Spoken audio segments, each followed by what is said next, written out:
gods and mortals meet. Legends rise from ancient stone.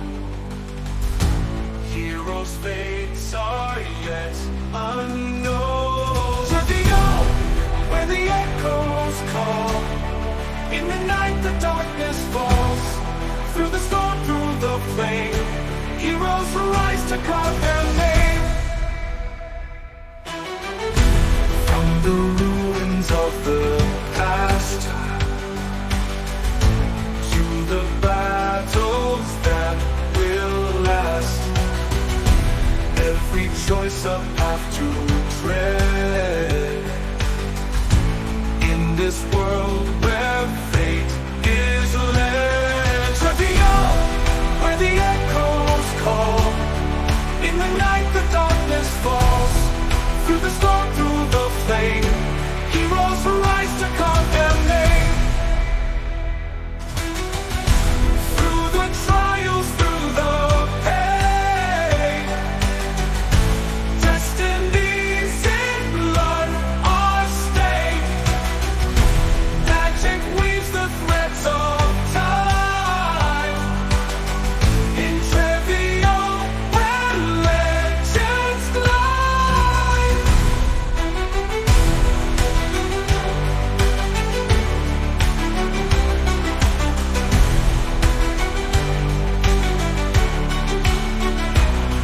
Travial, where the echoes call. In the night the darkness falls. Through the storm, through the flame, heroes rise to carve their name. So gather close, the tale begins in Travial, where the dark wind sings. Join the fight, take up the call, for in this world heroes rise or they fall.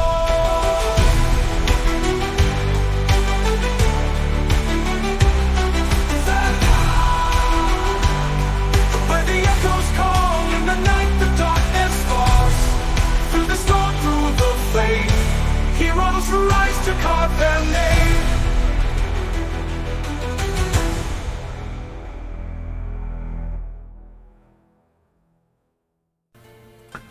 Welcome everyone to the Travial Planar War. Welcome. Yay! Revenge was mine! Revenge. Alright. So, I'm gonna do a quick recap of episode 18, so here we go. So, previous on Travial, the Planar War, the Battleteers finally made it to Firewing Outpost, slipping in quietly, only to discover their safe house was not empty for long. A strange creature showed up, ate their dinner, and leaving everyone equal parts disturbed and curious. While the party did investigate the local school, Belle began digging deeper into her connection with Miss Dye and her abilities, and Sylvana's troubles in the town were for the most part resolved. Earning the group a meeting with Lady Kobo, who has promised to look into helping them reach Itagia. Then came the interrogation. Monthrek Arcanus, a spell scale professor, questioned the party and made it clear that he would know if they lied, very repeatedly.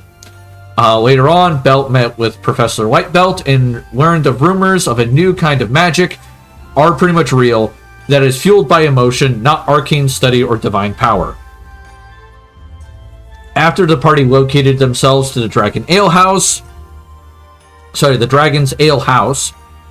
Draha visited her family, revealed the scars her brothers left on her when she was younger, and now the party is getting ready to head to Itagia, and to find Rai's sister, help cure her of her curse/illness, and the party has chosen a sponsor, which is the Crane Clan.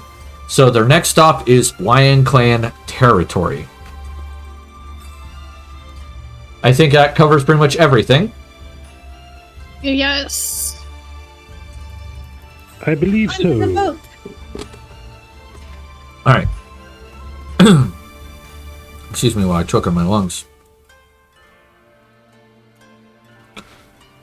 Come on, computer, be nice here. Okay. So, you guys are getting on a boat known as the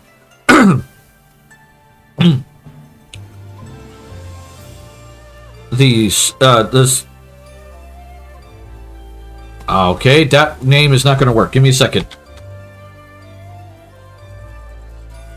To stall for time, Sorry.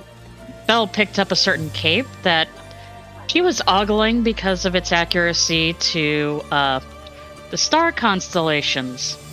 She doesn't realize, now that she's wearing it, that whenever she picks up a certain amount of speed, she has a certain silhouette that anybody who's classically comic book inclined might recognize. We'll leave that at that. Oh dear.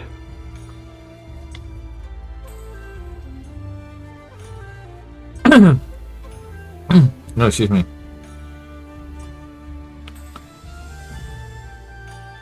All right. You ran into one called the King's Runner.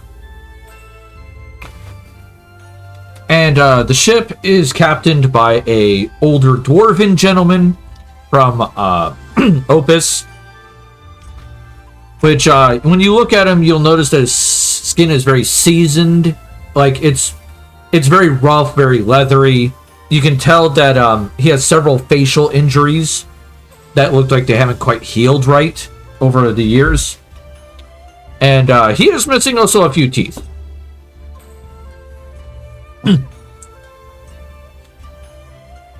And looking upon the Balladeers, he's just going to be like, ugh.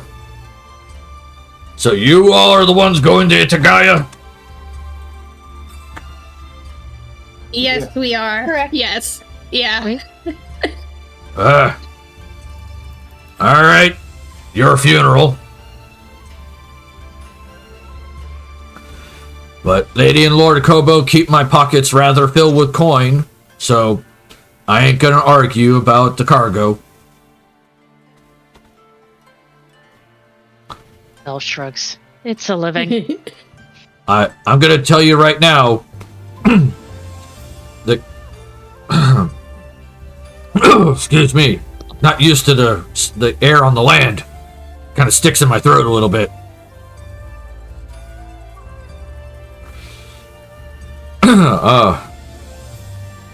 The King's Runner is a cargo vessel, not a passenger cruiser. So, it ain't gonna be very comfortable. All good. Alright, so you understand that. We set up some bunks in one of the, hammocks, to be precise. We set up some hammocks in one of the cargo rooms. And at least this room has a lock on it.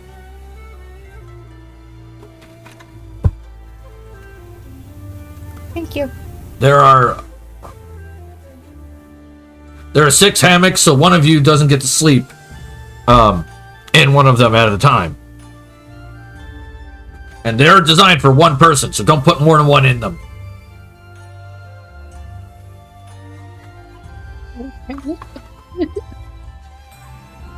Breakfast is 1 hour after sunup. Dinner is 1 hour before sundown. You miss your food? Tough shit. You basically eat your own food then. My cook's... Looks at Draha. He's like, and grins a little bit. Says nothing. My cook's got a job to do, and he ain't a frickin', personal chef. How unfortunate. And here I was hoping this would be a luxury cruise. It's not. Catman, I will break your kneecaps. Ooh, I like you. Do we have the cat? He kind of leans forward and goes, look, gods of the sea tend to not care for murder. Alright? Whether I murder or not. But I don't care for it myself. That's why I'm a merchant, not a pirate. But there's nothing in my rules that say I can't break your fucking kneecaps. I'm actually going to look at my leg like now that. to see if we do have kneecaps. You do. Cats have kneecaps, humans have kneecaps. Congratulations. You have kneecaps. My dear, it would seem we do.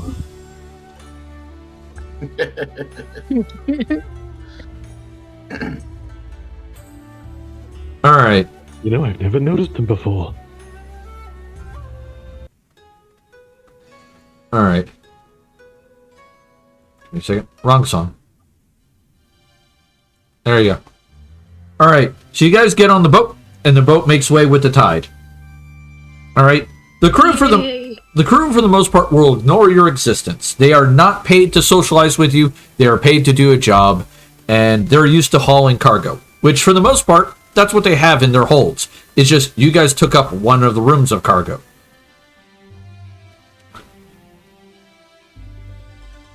The first mate is also a human, a male, and it's human, and he is late middle age, early old.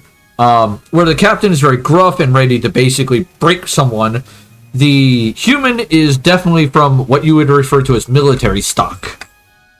He is constantly barking orders. He is keeping discipline.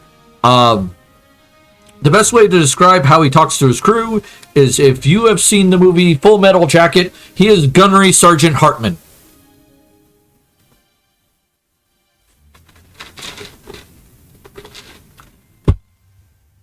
If you haven't seen that movie, I was going to say, if you have... Go ahead. Go ahead. I was going to say, if you haven't seen the movie, it's on YouTube. There are clips of it. Good luck. I wonder if V would be able to have him burst a blood vessel during this voyage. Would you like to roll to torture the first officer? I mean, it would be torture for... V wouldn't think of it as torture, but he would. So yeah. I was going to say, he will. How long is this trip? Let's see. Let me see how fast the sailing vessel goes. Overland, travel, Pathfinder. I'll give you the information here in a second. While she is rolling to do the torture with whatever skill she wants to use. Okay.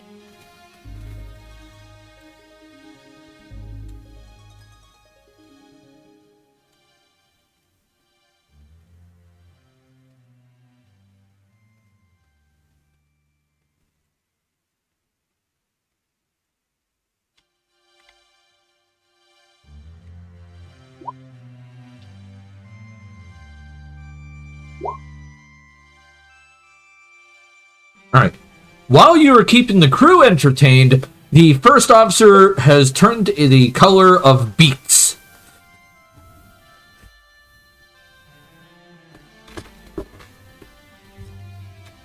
After about a week of this, the captain will come to the party and go, "You really need to tell your bard friend to stop pestering with the crew, or else the first officer is going to literally, head is going to pop like a balloon."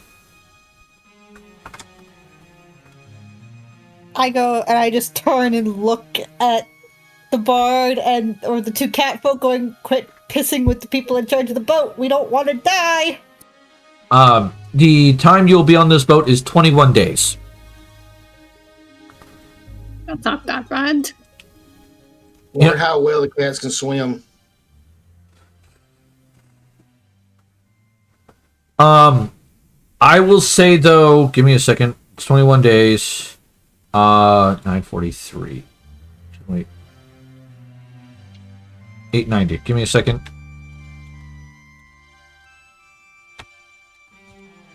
Between day 18 and day 21, the crew is going to be on high alert, and they are also going to have guys with weapons on deck frequently.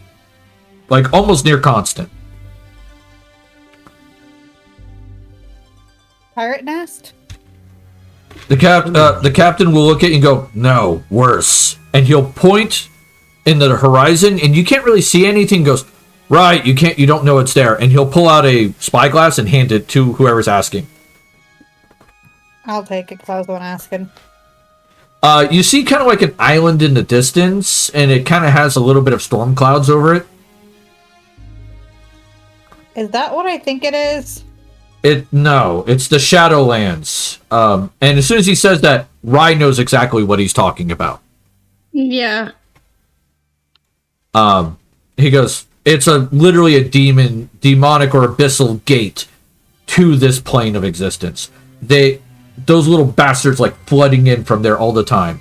Itagia keeps them in check for the most part, but they are not perfect about it. They're likely to fuck with us. They will regret it.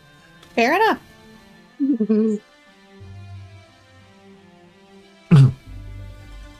All right. So for those 3 days, you see the crew on high alert to keeping an eye on that side of the deck. On day 21, you pull up to what looks to be a city.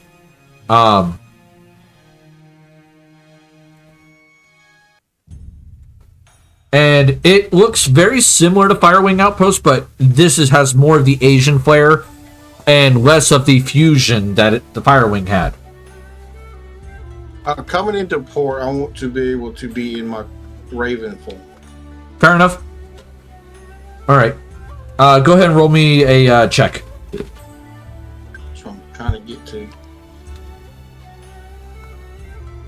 Or not. Or not. Well, that's actually, you do that check per turn, so I would say you could probably take 20 and take like an hour and really work on it. And yeah, you'd be in Raven form. Okay. So, like, you guys notice that Hedon slowly, like, you see his clothing kind of fall to the ground as he shifts into a medium-sized raven.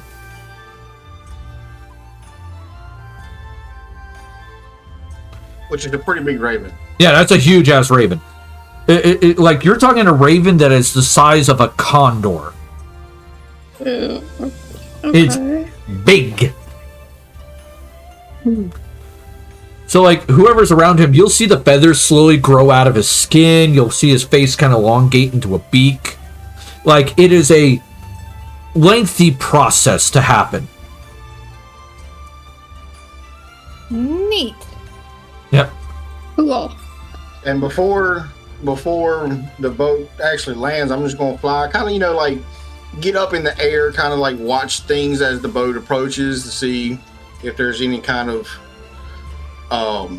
chaotic movement towards said boat and party. For the most part, no. I wouldn't say it's chaotic. There is a boat that is approach. It is a smaller vessel. It has about roughly a dozen men. You look at it a little bit more closely, it's got 13 guys on it. Most of them are fairly well armed. It looks like some sort of patrol boat. Okay, I'm gonna stay in the air and just kind of like prepare to dive bomb if shit goes south. Fair enough. They will come alongside the boat. They'll call up to the captain in common, and they'll go, we are here to board and inspect the vessel before it's permitted into port. You'll see the captain kind of like sigh and be like, okay. Bloody guys. And you're here all the time. Yeah, this happens all the time, like Rise used to it. Belle, you will hear him curse in Opian, as well as Jose and V will both understand it as well.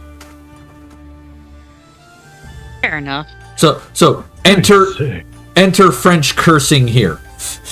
Mm-hmm. It's like wiping your ass with silk, some would say. Yeah. They climb up on board the vessel, like 5 or 6 of them, and they basically question the captain. Captain pulls out some books, shows them they're on the up and up. And then the guy in charge of the group of 5 guys who came aboard will come over towards the party and go, so you would be, according to the records, the balladeers, correct? Yes. And I believe you have a letter of recommendation for entry into the country, yes? Yes. Excellent. Give me the letter, please. Rai will give him the ladder. Alright, he'll pull it up, he'll open it, he'll read it, you'll hear him mumbling in Itagayan. Because that's what the letter is written in. So he's not saying anything new. He's just reading the letter, and he just happens to be saying some of the words out loud.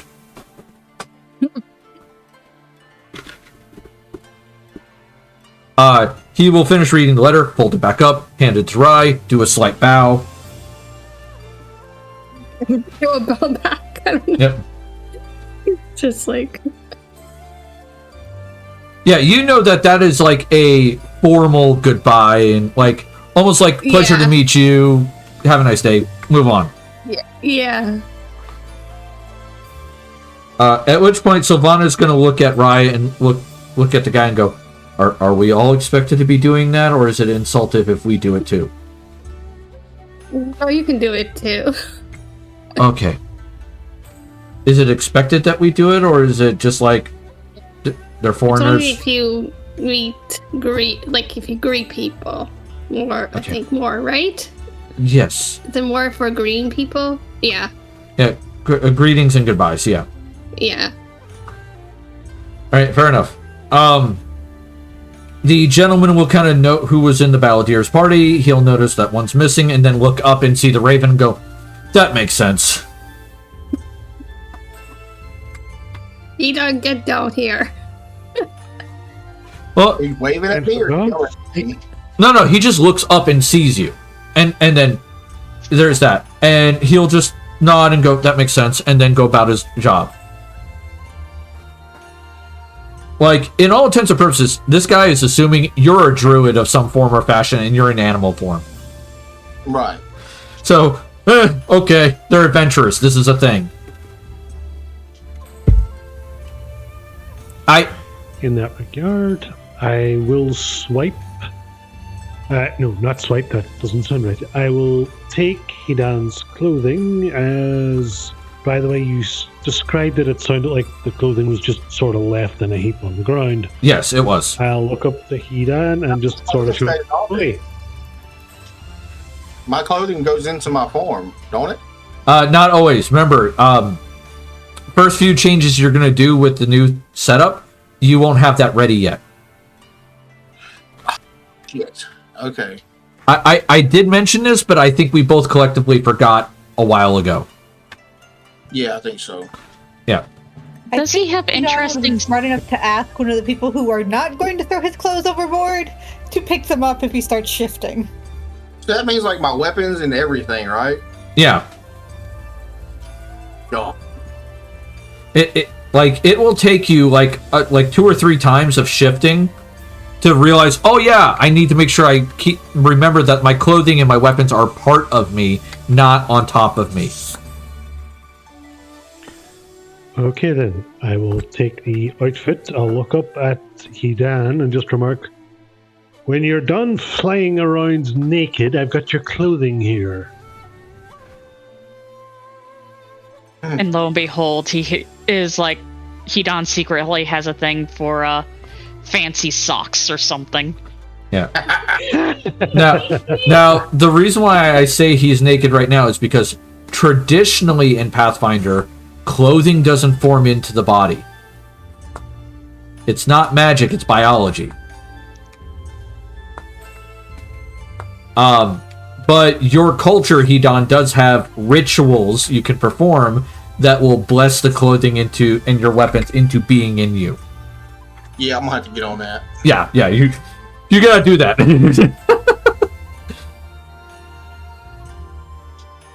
Yeah, I So- gotta do that. But so Hidan, do you land back on the boat and change back into your human form? Yes, because I'm Okay. gonna be naked. Otherwise, All right. So if you guys remember the movie The Mystery Men, it's very much like, "Hey guys, can you see me? Yes. Wow." Yes. It's gonna be one of those moments. I'm not shy or bashful. I might like it. Don't even affect me. I'm just gonna stand there like, hey, can I have my clothes? You know, by chance, so I can put them on. You know, unless you want me to walk around like this. Well, not to mention. Hey, hold on. I will make a point of like going off to a corner with him and like standing in front of him just to help hide his dignity because. Yeah. Yeah. And this is where a cultural clash is actually happening because Inquisition, in your culture, being naked is kind of a big deal. Hedon, though, in your regard, being naked is okay. No one cares. I mean, it's just skin. Yeah, it's another part of nature. Oh no! Elle just rolls her eyes at this whole thing and goes right back to whatever she had been previously reading when up beforehand.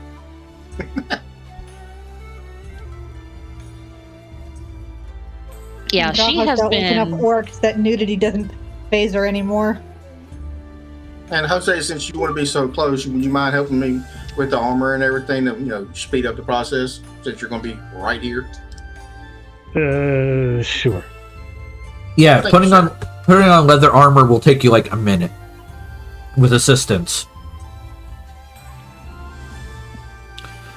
And like at one point, as I'm getting dressed, and he's like inches from me because he's trying to hide me, and I don't really care. And I'm just gonna kind of like rub my butt on his cat fur. Oh God!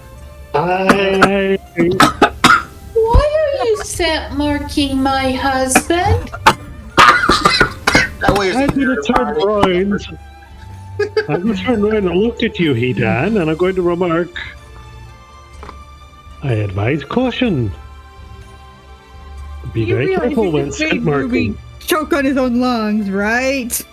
Sit marking. I'm not sit marking. I just had an itch. He was right there.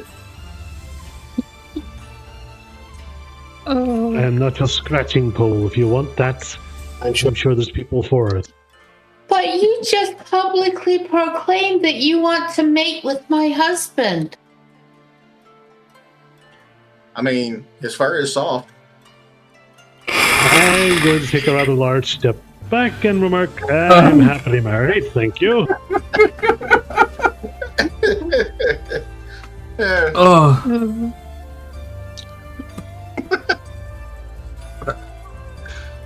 Yeah.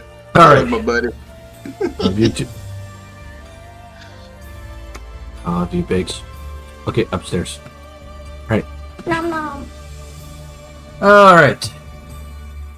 So you have arrived in Sunbic. All right. Rye, you would know this area because your village is south of here, Yep. between Sunbeck and Jinchang. Like in the Yep. woods.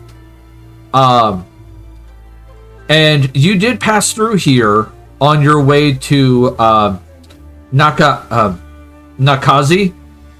So that way, Yeah. when you headed out of Itagia. hmm Yeah. Okay, love you. Huh? Yes. Alright. So, Rai, you take the party to the embassy, as you know that is the responsibility you have. Yeah. Alright. So you go to the how do I want to refer to it as? It is the Check-in. it's sort of a check-in, but it's more of like all the countries have their own embassies, and then but all of them have to report to this one, and it's still diplomatic. It's not like they're searching you, but they are questioning you here.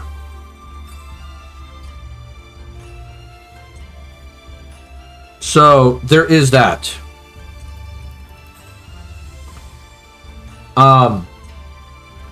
So you go there, they will take everybody separately into different rooms, and you'll be questioned heavily on your intent in the in Itagia, who you're connected to currently, things of that nature. They'll look over the letter.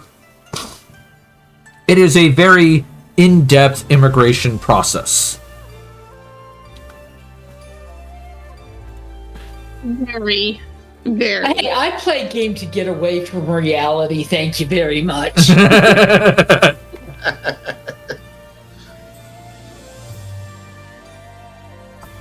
Make What sure role you're not. are you asking for?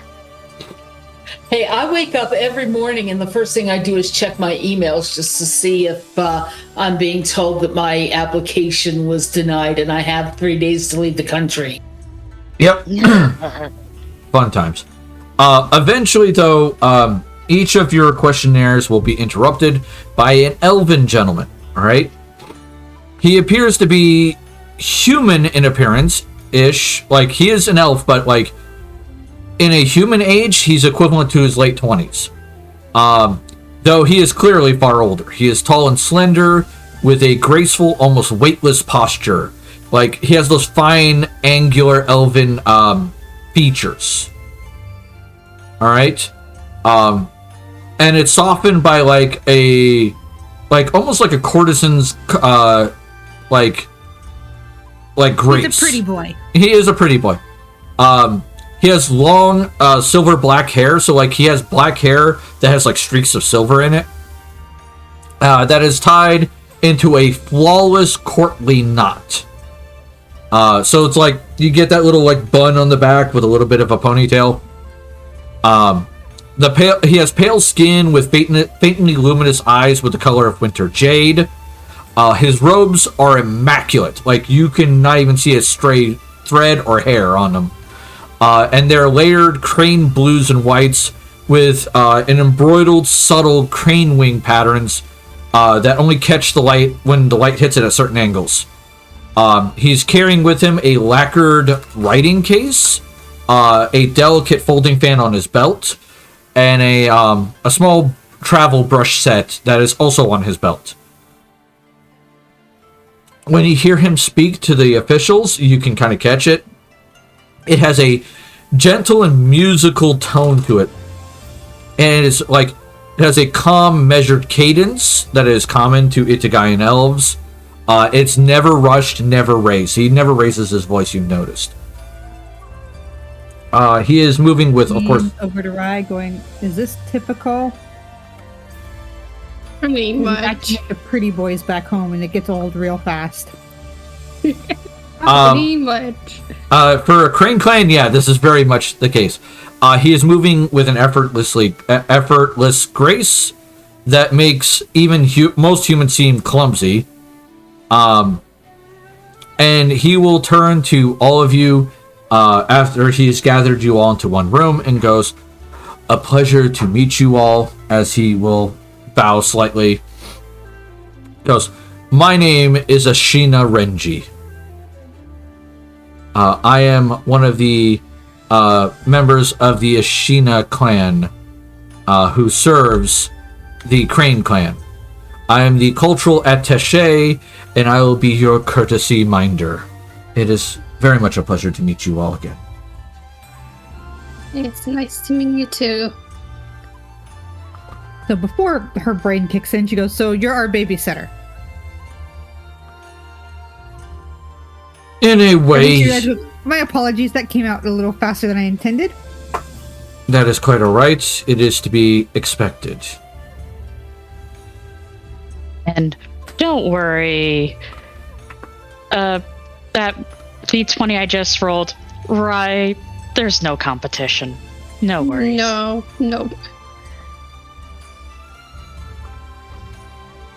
Yeah, this guy seems a little too soft for you, Belle. Like, Rye's a pretty boy, but he's a pretty boy with muscle. This guy looks like he hasn't worked out in 100 years. It's like I will keep my reasons to myself, but it's like, don't worry, right? There's no competition. Don't worry, Sylvana. There is no competition. Right, a pretty boy with fox ears. Remember that? Yes, indeed.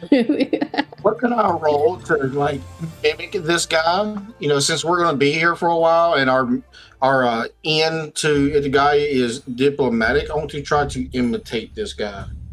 That would be either you can use bluff, diplomacy, or perform. Oh, well, they all suck. So I'm going to try this one. You're not doing half bad. You're not great, but you're not bad at it.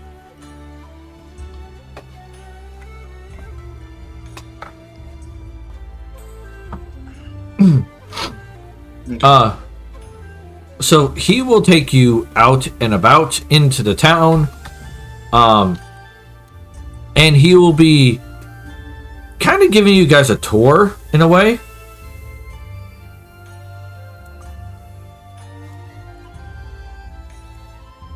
E. Rye, you really don't need it, but for No.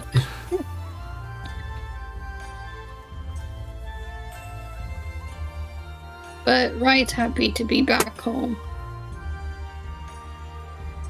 Yep.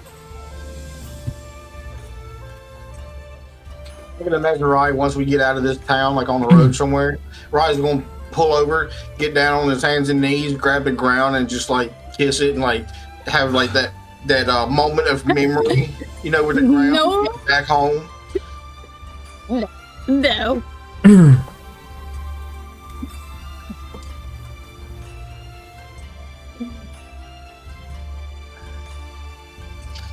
All right, so you will notice everybody in this city is very immaculate, moving very precisely. The only people who aren't doing that are, well, obviously the people who are not from here.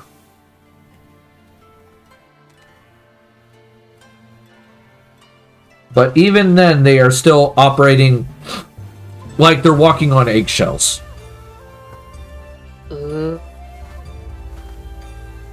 Vibe check. I was fixing to do. Yeah, you can do it too.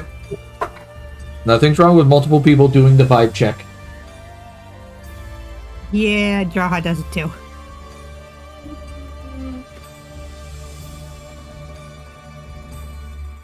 Ooh. Alright, so between the three of you, this is the general vibe you get.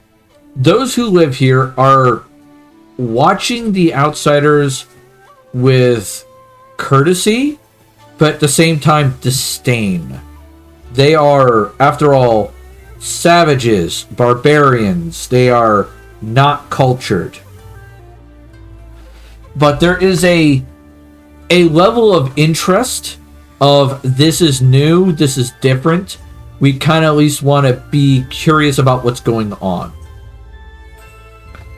The outsiders, on the other hand, most of the ones you see walking around are very much under the understanding that they could be killed if they step too far out of line. Right. Question: since this is your hometown, would it be beneficial to us to maybe dress the part? Yeah, I believe that might be a good idea. So, do you know of a good place where we could grab some clothing to look all proper and cultured and diplomatic? Yes, I do. I mean, my book. Where did I put The book. Summon Oh the dear. book. I just look at everybody and goes, armor? In this case, White. no armor, it's just the clothing. It's just clothing. Don't worry, the clothing are not see-through, so don't worry. Rose, do you know where my D&D book is? Did it go under the table? I put it on your chair. Okay. Summon the book. I had a book, Look. and it's gone. Yeah. Give me a second. Hence, RP for a moment. Look.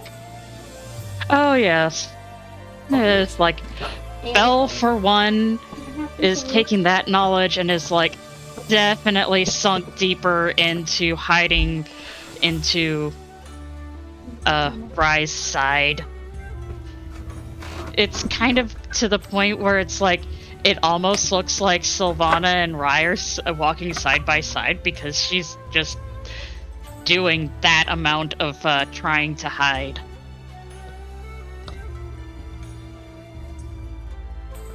Thankfully, look at your Jaha's somewhat more okay with the clothing style because she grew up right near Firewing, so she's seen some of it. She's just not exactly thrilled about wearing that many skirts.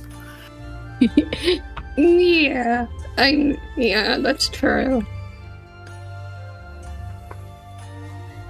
All right. So, Rai, or whoever wants to ask about finding a place to find clothing. Rai, you can do a diplomacy check to get that information. Everyone else, you'll need a diplomacy check -10.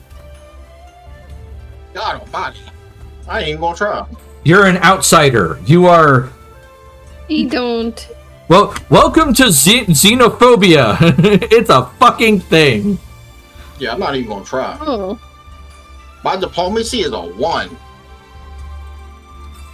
Ooh, I So got 17. So 17. V, I did got you... 6. V, did you already do the -10 on that? No, I didn't. So Also, by the way, remember, V, you have versatile performance, so you can use any of your performance checks instead. that's true. I forgot about that. Thank you. You're welcome. Oh my god, that's 16. Eee. And by the way, this is an overall skills check. So I'm not going to say any one result will net you the win. It's going to be a collective effort. Yeah, Belle on the If I other roll, hand. it's gonna hurt. So Bella's gonna hide. Belle's doing her best to hide.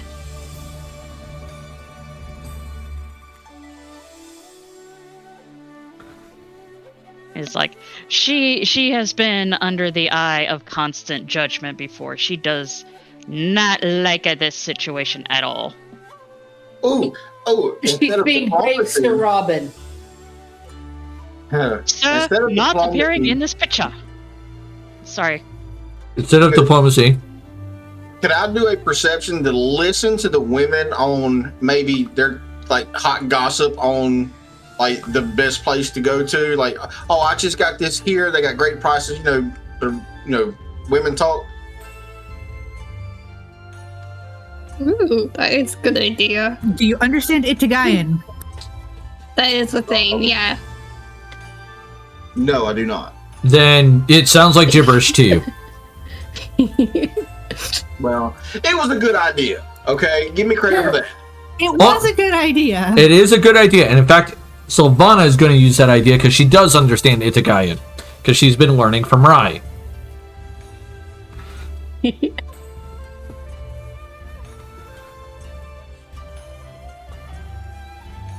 Also, DD culture.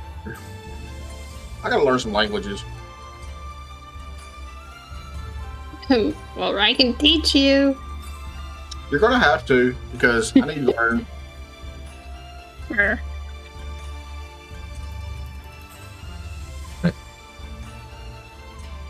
All right.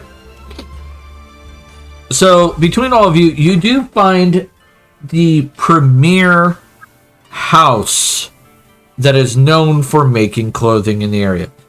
And in this case, this person has set up shop within the last 20 years. And she is basically set up shop here because she very much wants to sell her goods here. And this is one of her branch places, it turns out. And it's called the House of Pavelli. Pavelli. Upon reaching it and entering in, you'll notice that it is a 3-story building that is made of fine wood, and people are coming and going and entering, and they are gotten clothing of not just Itagayan make, but you, Belle, will recognize some of the styles are definitely Sahiran, as well as from Opus as well. Okay, so somebody who wants to come across as cosmopolitan. Yes. But, like, unlike someone who would fake being cosmopolitan, these styles seem very, like, known. Like, this person has been there before. Okay, so clearly skilled. Awesome. Yeah. Upon entering, you will find a tiefling young lady, And as soon as I find her frickin' name. And she will smile and look at you and go, welcome to the House of Favelli. What can I get for you today? We would like some new clothes. Excellent. And then you will hear like a half-orc male kind of speak up and go, Afrausis, will you be so kind as to head back and get back to re-enchanting some of the clothes?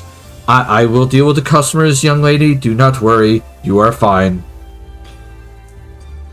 He goes, Oh, hey, you said something about enchanting clothes.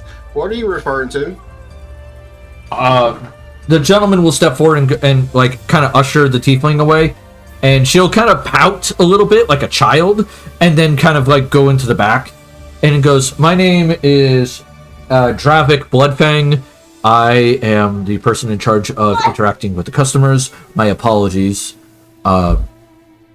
Yes, we do enchant some of our clothing here. We do have several outfits that are well designed.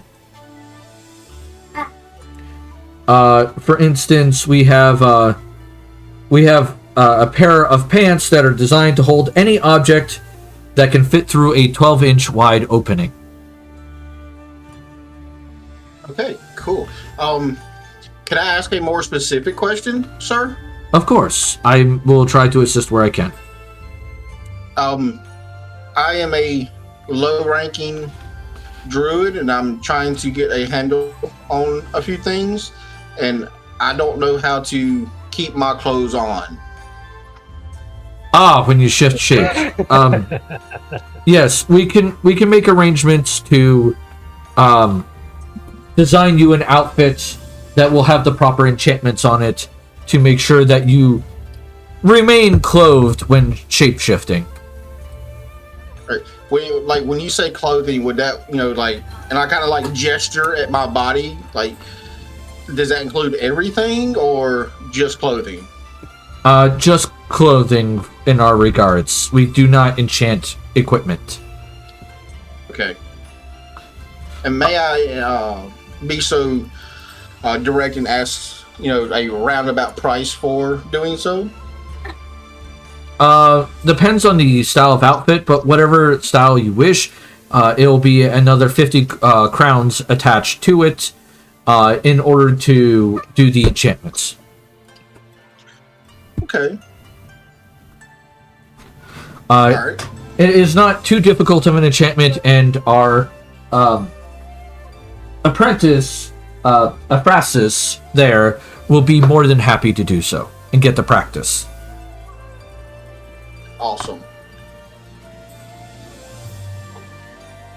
He looks at you and goes, "May I ask, what country's style of clothing are you aiming for, sir?"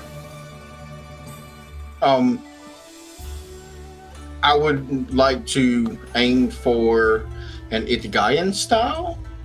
Of course. Are you looking for just simple clothing, or are you attempting to dress to impress? I immediately look at Ra.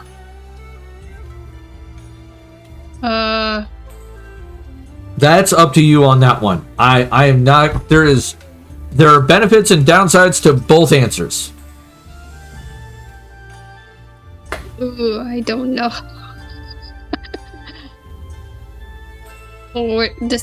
They're just trying to fit in. So standard clothing it is. Excellent. Would I be making outfits, or would the House of Favelli be making outfits for all of you? Yes. Excellent. Do you want the outfits to have a group motif, or are you wanting each to have your own individual style? I think the original style. Excellent. All right, I will take each one of you aside for a quick moment, and we will find out what we can do, and I'll have someone measure you all. And you'll hear him do like a quick, 3 clap, and you'll see a pair of humans come out from the back. They'll kind of take each one of you to the back, and they'll just quickly measure you. Preferably in your undergarments, so they get an accurate measurement. I don't have a problem with that. Yep. If anybody has a problem with that, please let me know.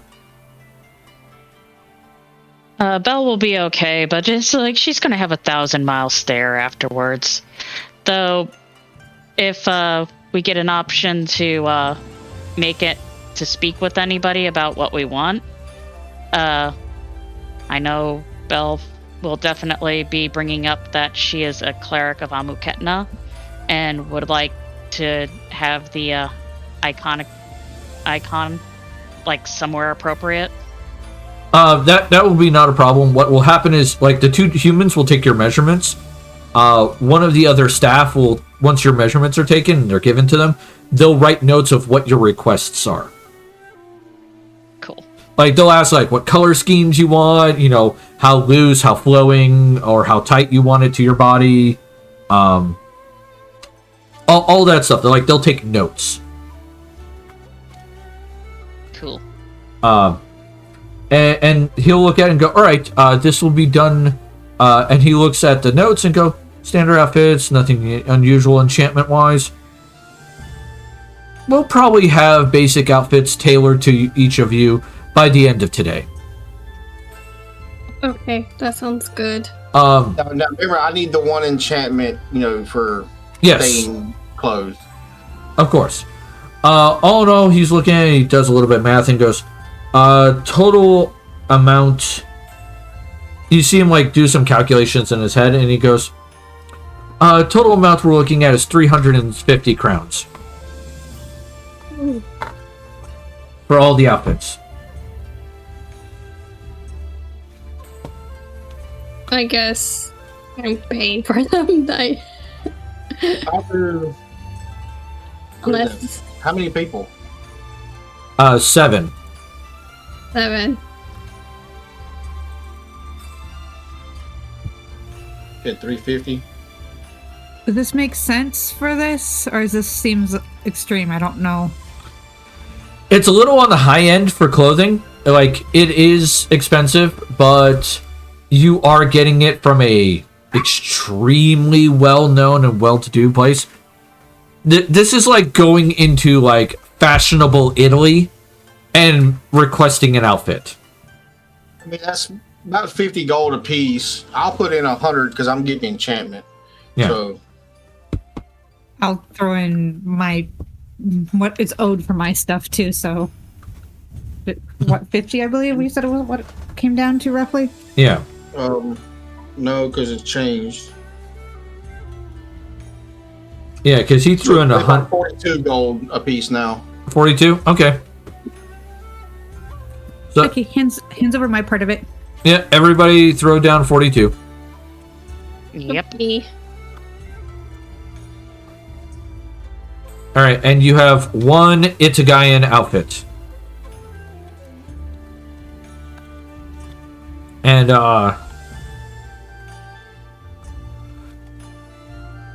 And it will be I think it's courtesan is the outfit. Let me double check.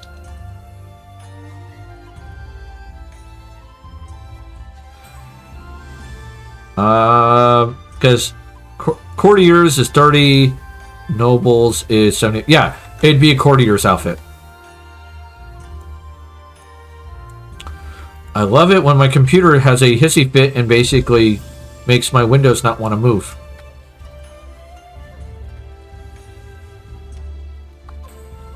All right, so it's the equivalent of a courtier's outfit. Which means, yes, you can travel in it, and it's not bad for travel, but you can also use it for going into court as a low-end, not a noble, but you're trying to at least not look like you're slumming it. Right. And Rye, since you're, your hometown, can you point me to somewhere that can enchant equipment? Sure. Or at least, take me there, because I don't speak Itagian and they might not like me. That was a smart thing to do. I was about to say. That is right.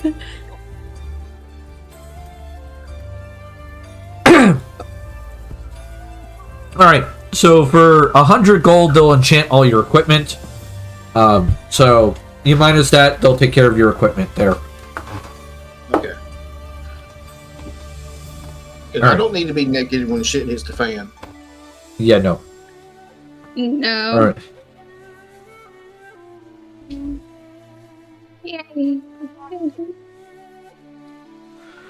So you are brought to an inn by your cultural attaché, as it will, your courtesy minder, and is known as the Sapphire Pipe. Nice. It is a good inn, and you guys don't have to worry about the rooms, as they have been paid for by the Kobo family, as they are your sponsors. Well, that's awfully nice of them. That, like, you would say that, Rai, you know that this is usual because Yeah. these rooms are watched from, like, the outside. They don't watch you inside the place, they watch you outside. Mhm. And the country has to know where you're staying in order to make sure that they can keep an eye on you and make sure that you don't do anything stupid. No.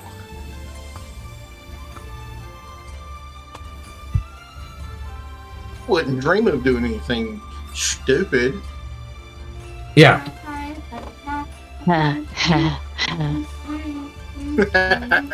So, once you're in the room, does Belle finally relax? It's like, she is good. As soon as we're like, yeah, she's grabbing a book out of her pocket and is just like, yeah, let me know when we can leave.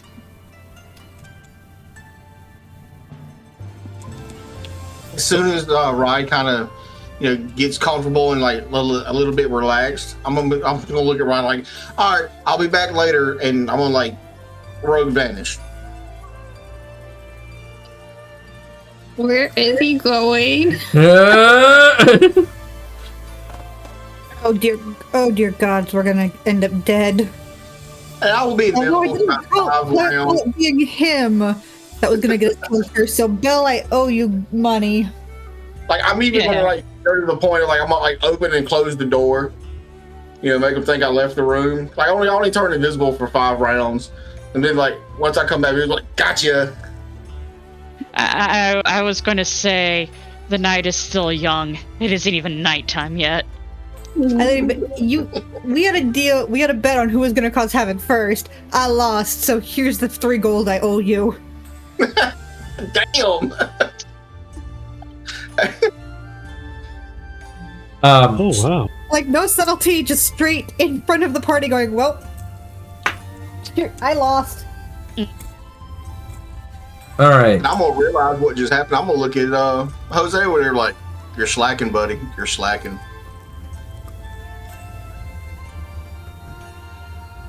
Yeah. All right. All right. So you guys start resting, and a meal is brought to you. Now, this meal is provided to not in your sleeping area, but in the communal public area that you're provided, as you guys are given a floor of this inn. And you can see that the multiple stories of this inn are designed for housing different groups, and each floor has sleeping areas and a communal area where you can gather. Now for Belle, how do I want to put this? Belle, Jose, and V, and Draha, you'll notice that the table here is just slightly off the floor, and there are no chairs. Again, not entirely surprised, given I grew up in a city that's a mishmash of the two. So I've seen this before, I've never used it, but I've seen it. Yeah. And Ray knows fully well. yeah, and Belle, you have been educated on this.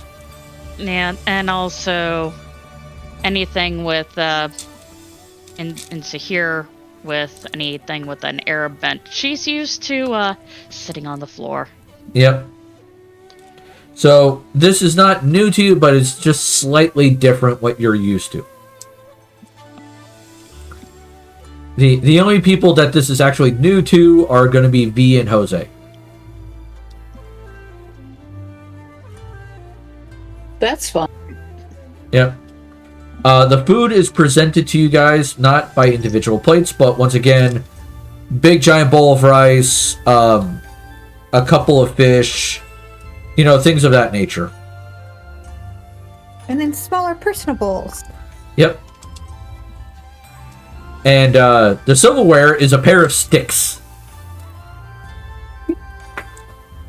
Oh boy, I remember these. I've never been good with these because these are dex checks and my dex is awful.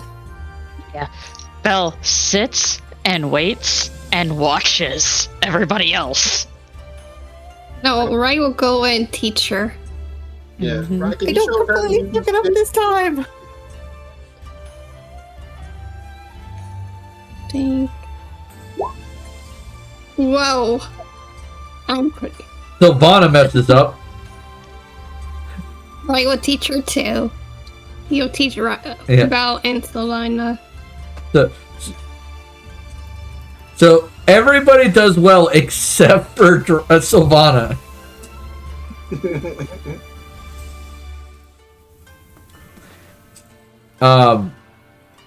I will say part of the teaching will be, you know, from Rye for at least Belle will be, you know, feeding her nicely. Yep. Yep.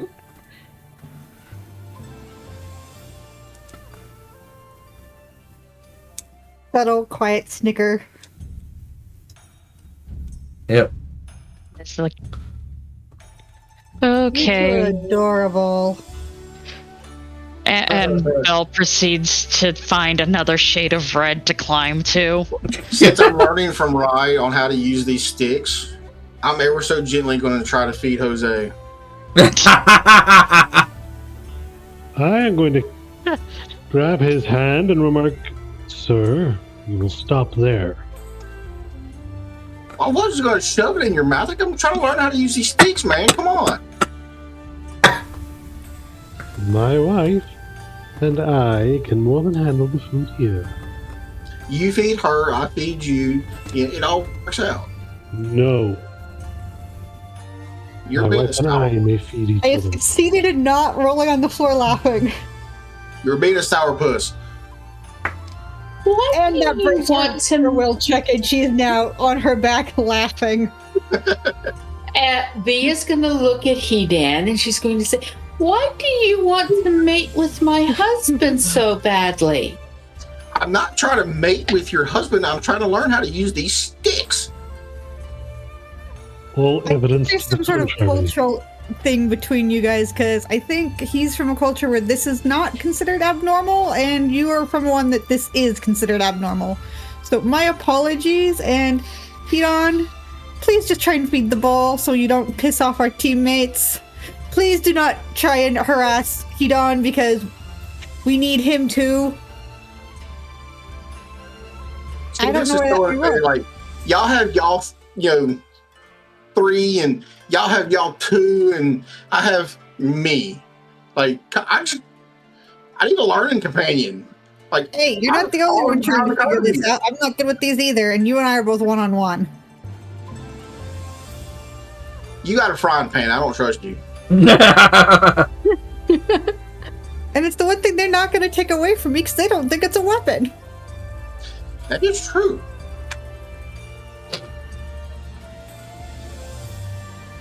I am simply the party's cook. Yep. Well, as the cook, shouldn't you know how to use these sticks? All right. Dexterity is not I- my strong point. I- My fingers don't like it very much. I can do it, I'm just not great at it. All right. So the meal goes well for the most part. You guys sleep, and your minder, your cultural minder, your courtesy minder, meets with you in the morning, ready to go to where you want to be. You know, you could just call him what he is and just call him the party babysitter. He will That's never. true. He will never refer to himself as that way. Can I keep those sticks What from was last his- time? Sure, they're not going to be upset if you take a pair of chopsticks.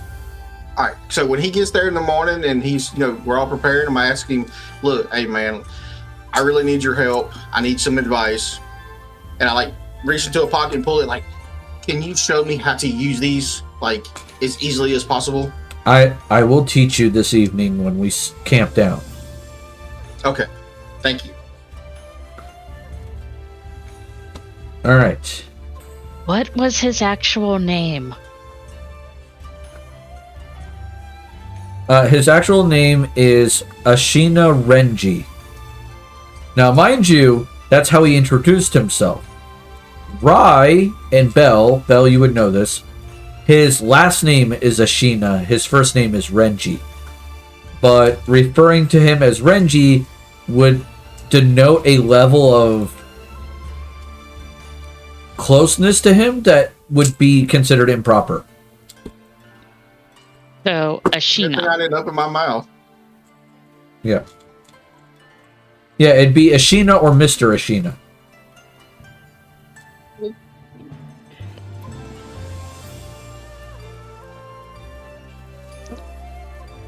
Yeah. By the way, you want to read it? All right. Well, That I don't know where we're dictionary, going. Oh, it's not I a looked to dictionary. Rye. I've looked at the pages. It's way to the left. All right. Of course, I need that back. My back really. You go to Rai. We're going to my hometown, right? Yes. Yes. I'm going to fly. Or not.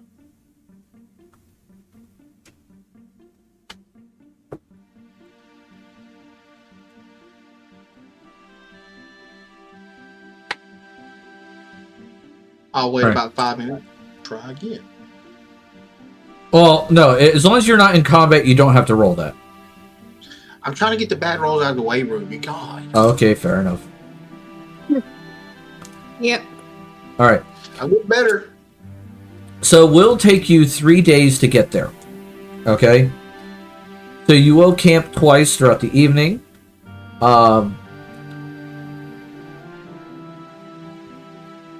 In which case, your courtesy minder will teach Hedon how to use chopsticks appropriately.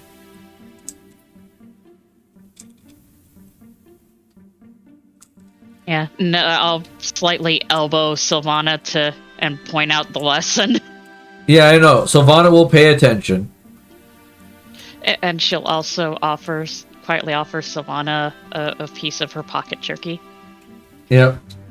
I will try to sit like he does and like try to mimic him again. Ooh, 29. Yep. You got the cultural stuff down. Now it's the actual eating. Eating is important. Yeah. Good luck. So give me that dex check, buddy. I got this. I got this. Oh, No, you don't. I got this. I got this. Nope. That was horrible. Somehow you did even worse than before. damn it. He was mimicking too much. Yep. I bit my finger. He was overconfident. Yeah. At that point, I don't get frustrated, pull out a dagger, and eat with my dagger. And he'll just sigh and just let you do your thing.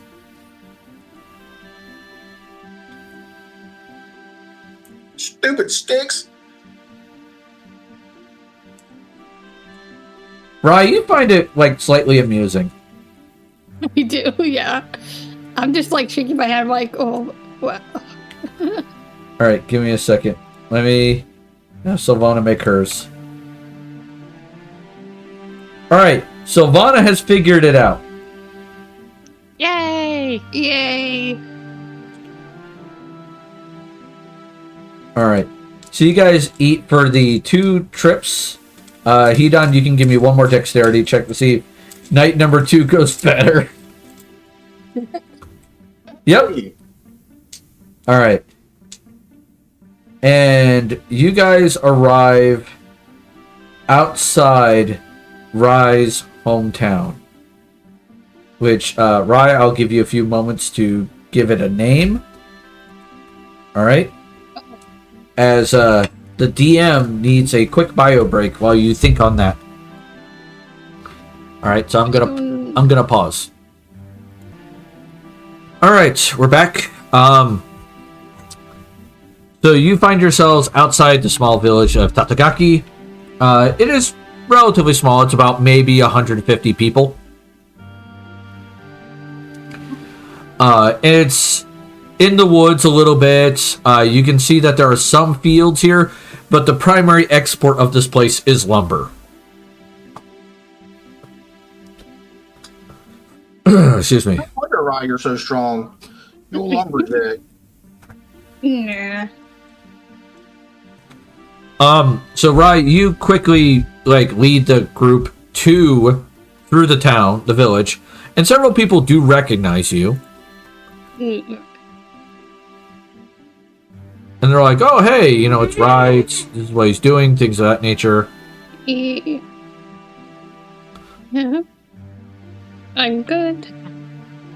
I quietly cast tongues upon myself and take a vibe check.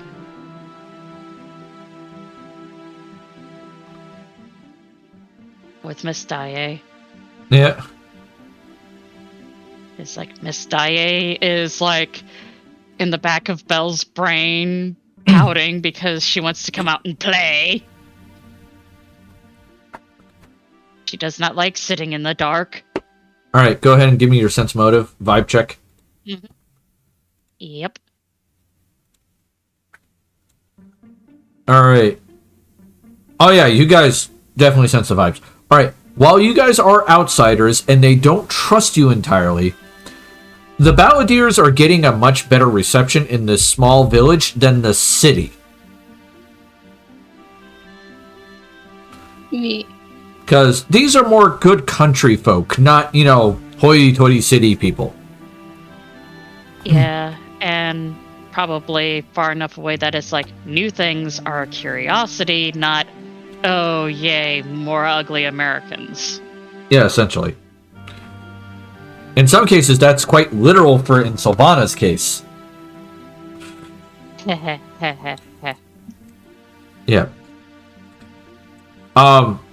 They ask Rye, they kind of make a guess why he's doing back. It's like, I'm guessing you're here back for your sister, yes? Yes, I am. Then perhaps you should see what's happened. And a couple of them kind of lead you to your old house. Okay, I follow. They go, we haven't touched it since the event, and we don't know what happened. For the most part. We're still looking into this. You may be able to talk to the people around here, because some of us don't know what's going on. We haven't been given a chance to look. The house is empty. Okay. You can give me a perception check when you guys enter the house. Oh, he done. He done. You see the giants over you. They're all rolling these weird devices and they're doing all kinds of horrible things. Oh.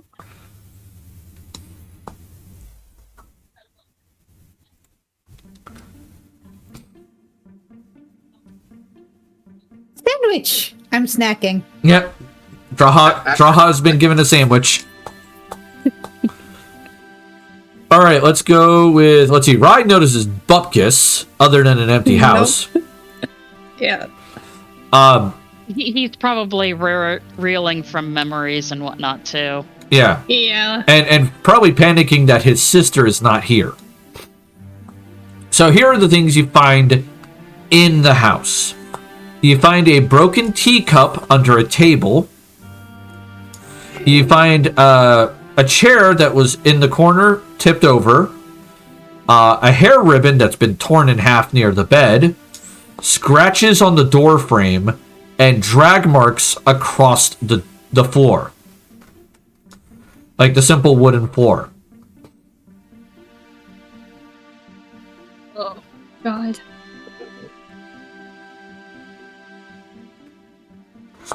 I look to Hedon as Hedon, the you're so closest familiar thing with this. to a tracking person at all. Though I also is like, oh yeah, it occurs to her to be like, oh yeah, the Inquisitor, and then looks to Jose. So it's between the two of them that Belle's like, this doesn't look good. I'm gonna pull a Demon Slayer moment, and I'm gonna get down on the ground and sniff around. All right. So you do give me a I'll let your perception check stand because that will be part of your perception check. So you have a 35 with your scent. Okay. You can smell that there were multiple people here. Some scents are stronger than others. So you can tell that the weaker scents are probably people who have visited here versus those who lived here. Right. The teacup under the table smells a little weird to you. You can't quite figure it out. All right. Well, I'm gonna go with what my class would suggest me to be, and I'm gonna ask if anybody can detect or test for poison. Sylvana goes, I can test for poisons. I can't detect them, but I can see if any substance has interacted with a poison. Can you? I'm gonna hand over the teacup. All right. Sylvana will do a alchemy check to see what's going on. While she's doing that, what is the rest of the group doing? He's like panicking right now. He's like really panicking.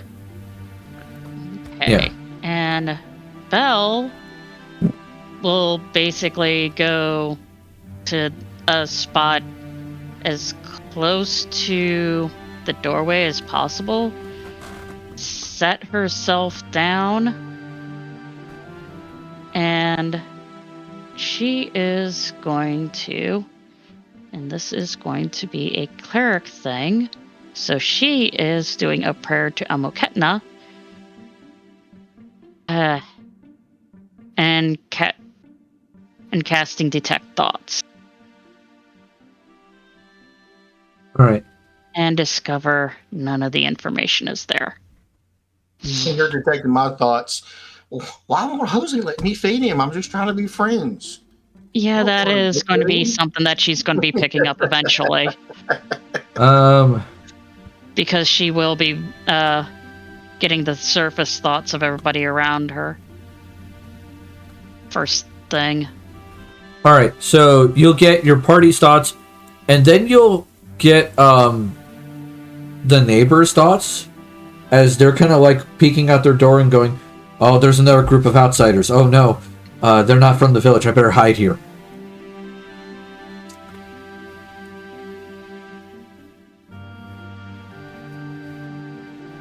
Yeah, this is going to take me a few rounds, so... Yeah, same thing with that. The drag marks do go out to the road, Draha, but then they end in the road because there's a lot of traffic on this road. Well, Yeah, that was gonna be my next thing to check out. onto the was the road drag and then mark. we could use it at the road. Yeah. And I'll be able to keep this up with concentration. Yep. So Yeah, Belle, you get the impression that the neighbor knows something because they said additional outsiders. Mm-hmm.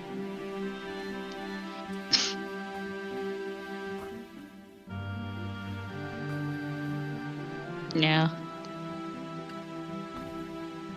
Well, the neighbors have seen something. But it probably would be best if Rye approaches and not the rest of us. Or We Jose, frighten who, them. you know, Jose being the inquisitor that he is, he's good at asking questions. Well, I'm I definitely bringing up the will- fact that they're afraid of the rest of us. Yeah. So keep Can that you in mind. Can you pinpoint any specific reason as to why they're afraid of the rest of us? Or is it simply just that we are outsiders? Because you guys are outsiders. Yes. I don't know if they've seen anything specifically, but I assume something happened because most people are curious about us, but they're choosing to hide. That's the reason why I suggest Rye go. All right. Well, there is my diplomacies for question asking.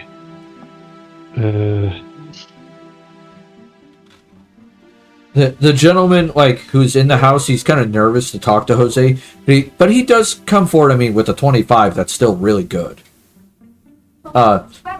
He goes, he's like, I heard some people there talking as they brought something out of that house. I heard voices, I heard them talking. They were saying that whatever was in the bag was valuable, and kept saying she's valuable, she's valuable. And they went down the road that way. They're local bandits. I don't want to get involved because I don't need my house stolen, and I don't need to be killed. I want to live. So please understand. I put a hand on his shoulder. Calm yourself, citizen. There's nothing to fear. You will be considered to have simply gone about your business. Nothing more. Can you furnish me with any further details aside of what you've told me already? No, I didn't see much. I peeked out for a moment, kind of noticed them taking a bag out of the house, and I just quickly hid back. Directions, please. Which way did they go? I don't know. I just saw them leaving the house. I'm sorry. It was a group of gentlemen. They're the local bandits. I don't want to be killed. Sorry. Okay, 1 second. I need to double check what the spell does before I use it.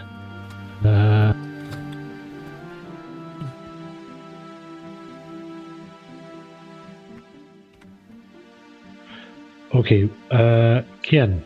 Yo. The spell Calm Emotions. Would that be enough to put this guy at ease so that he stops tripping over himself verbally? I mean, that would help, but he also doesn't know what direction they went. Oh no, that's fine. We have enough to go on.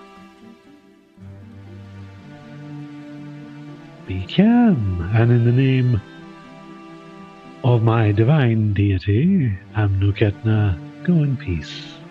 Of course. I'll pester you no further. Oh, one thing before you skedaddle off. Yes? To go. For your safe travels. I hand him 2 gold and turn to see if any of the other compatriots are nearby. You hand him 2 gold, and he just, like, his eyes go as big as dinner plates, and he just quickly shuts the door. Well, perhaps it was a good thing I didn't hand him any platinum.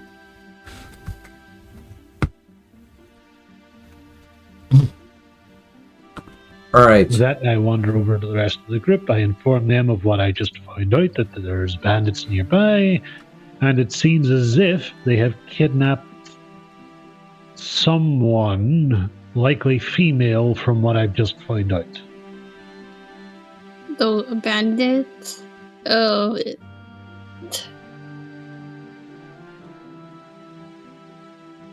do you know where they went? You said local bandits? Yeah. Oh. Yeah. There's pretty much some around in this area. Who was it that cast tongues on themselves earlier? Me. Can you do it on me? Only I've got limited castings because this is a higher level spell, so Okay. she will. Well, since you're the one that is the one actively And I'm asking investigating. because I can fly up in the air, kind of, do like a wide berth of the area to maybe try to locate said bandits. I mean, I'm sure they would have a camp of some sort. Okay. Just keep in mind that this will take up all of my third level spells. Don't worry about it, man. I can just do it by sight. Okay. So I'll keep that in mind. Yeah, I'll just do it by sight. I'll kind of go like to the back. I mean, I assume y'all gonna be like in the village, kind of close by. Yeah. I'll try to make this as quick as possible. It's just a reconnaissance thing, see if I can see anything close by. Good idea. So I'll go kind of behind the house, like out of sight of everybody, villagers mainly. Go into my raven form and take flight. All right. Give me a quick perception check. Perception. Okay. Right. As you are taking flight, you will hear a sudden gasp as you will see a small child has noticed you shift that was hiding before where you couldn't see him. And as you were shift and you start to take flight and your wings made noise, he popped his head up to look and saw you. All right. Well, I will paw, kind of loudly swoop towards the party and then fly back around towards the kid. And me with my all right. I know I have a decent sense motive. Does anybody else want to put two and two together about that?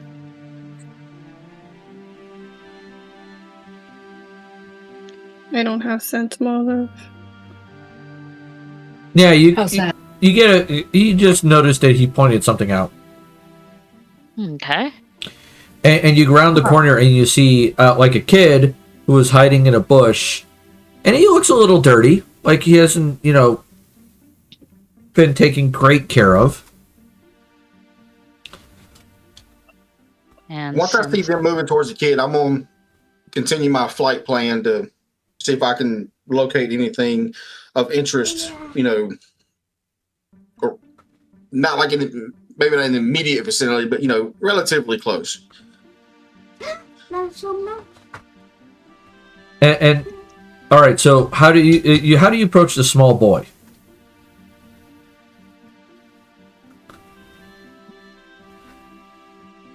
Well, Roy will go to the boy and be like, we'll give him some candy or something that he has on him. So like you hand him some rations. Yeah. And the kid will look at the dried fruit, kind of quickly snarf it down. And at this point, Sylvana will come out from the house and go, there was a knockout poison in this teacup.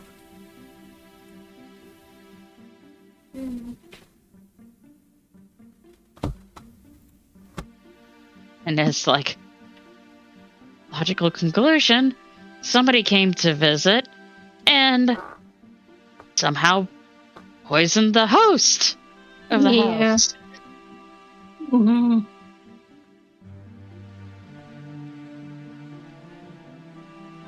So this wasn't just bandits coming in and snatching people.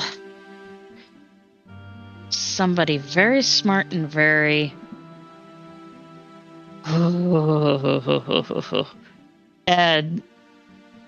and Belle is just... She's gone quiet. In a creepy way. What are the rules again about protecting one of our own if somebody is attempting to hurt one of our own in this country? The courteous reminder will actually speak up and go, in all intents and purposes, these are dishonorable citizens, so they lost their citizenship status. So the general view on this is it's technically the dishonorable killing the dishonorable. No one really cares. So pretty much we can kill them. Is that right? Yes. And we're assuming that Jose has shared what he heard from the neighbor. Yeah. Yes. Yes, he has. The kid will like smile at you and go, "Thank you for the food. It was really nice." You're welcome. And Roy will pat his head. The lady that used to live there was also nice. She was sick all the time though, but she at least would give me tea.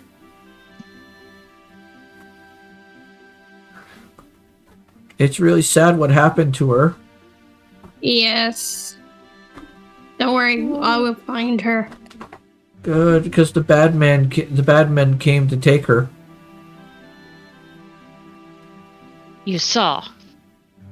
Yes, I was sleeping over there, and he points to like a little area that looks like a small campground. You know which way they went? They went east, towards where the sun rises. I remember that because I was taught that sun rises that way, and so that's east.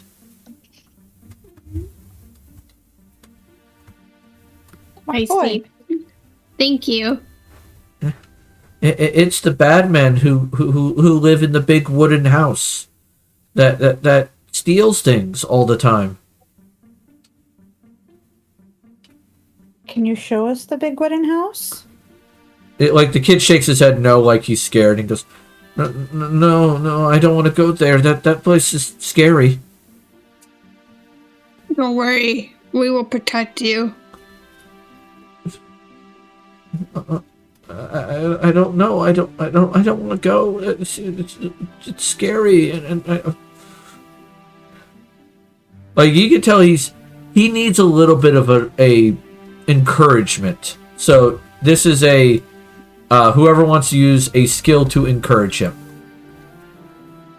Well, first of all, I'm going to go up and put my arms around him. Okay. Maybe we can play some music?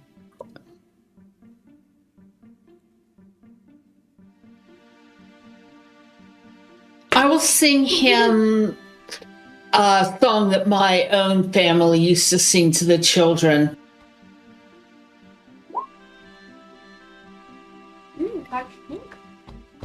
All right. He like slowly calms down a little bit, and he does agree to lead you in the right direction. Now, Guy, you're flying around, correct?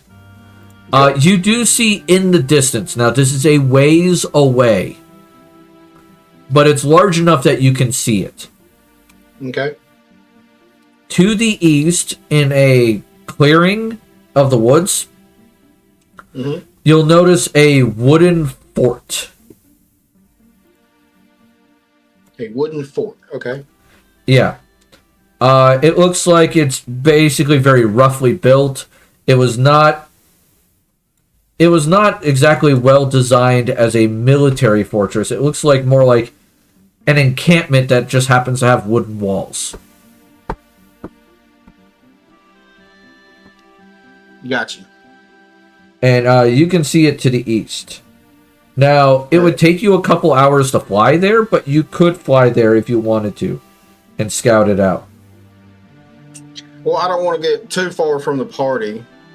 I want to at least let them, at the very least, go back, tell them I think I may have a lead as to where the bandit encampment is, but it'll take me a few hours to get there flying.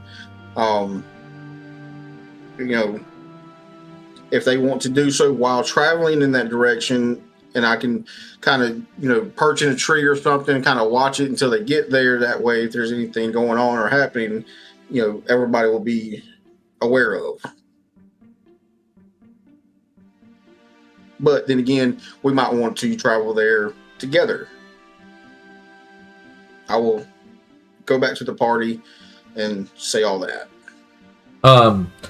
Sylvana's point of view is that you should scout ahead. But that is her point of view. I agree with Solana.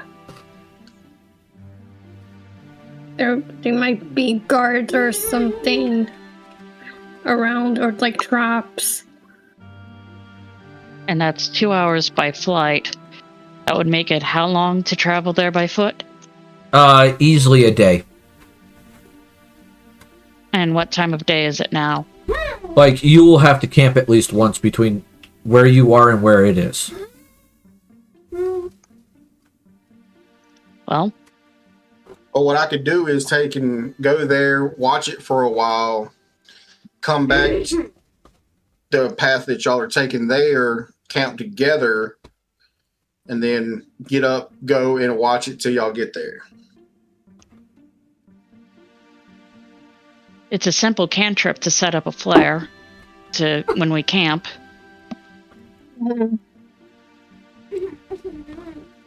That's true.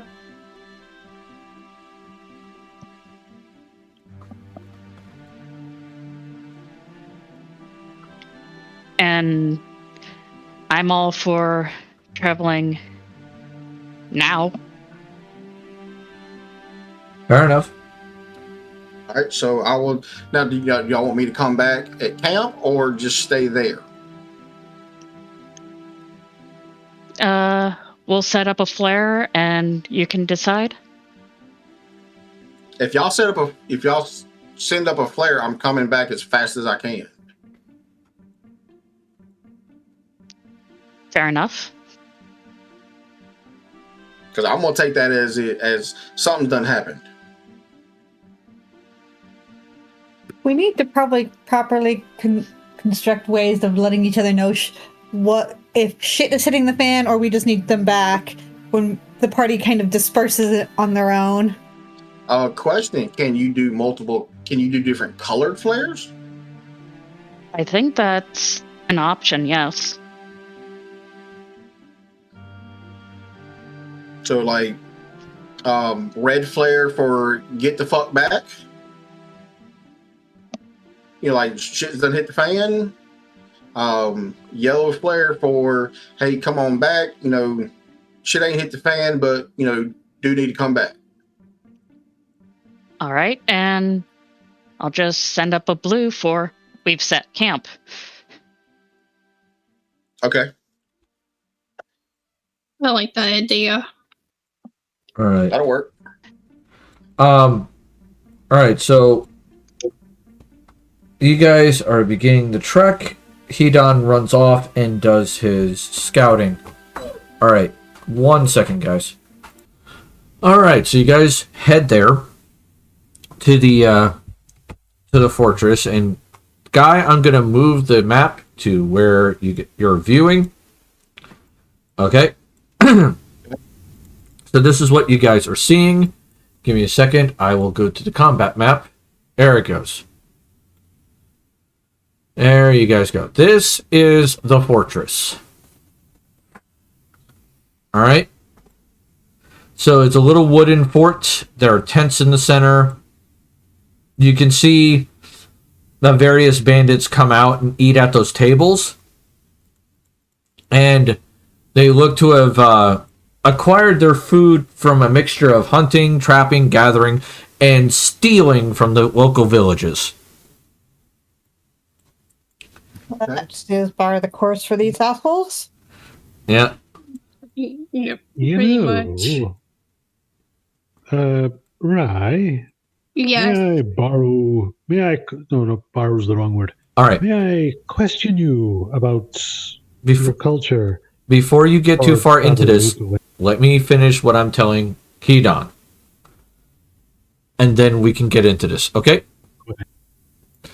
All right, so this center area here, Hedon, is a big fire pit where they kind of hang out and occasionally cook things. Over here is a stable where they keep their horses. Okay. Over here is, some goods, weapons, things of that nature. This seems to be some sort of officer's tent. All right. Over under this stairwell, you'll find 2 iron cells. Okay? Okay. One has a young girl that looks similar to Rai. Okay. The other one has a very muscular, burly gentleman who is in a full set of manacles. Like the manacles attach his arms, they attach his legs, and they go up around his neck. He's obviously dangerous. Yeah, he's big and muscular. Okay. Let me make sure I got the information on him correctly. Yeah, he looks to be human. Like a big burly human. He has long hair, big scruffy beard. Looks like he kind of take stereotypical picture of a lumberjack and make it Asian, and congratulations, you got the guy. All right. It's that kind of guy. You swear this guy is probably in modern day wearing flannel and jeans. Okay. In the area, thank you, Rose. I love you too, Biggs. Later. Okay. Love you. You're the best. In the area, we have several people. And I thought I grabbed their information. I guess not. Oh, I know I have their stuff. Did I put it under notes, maybe? I'm double checking something.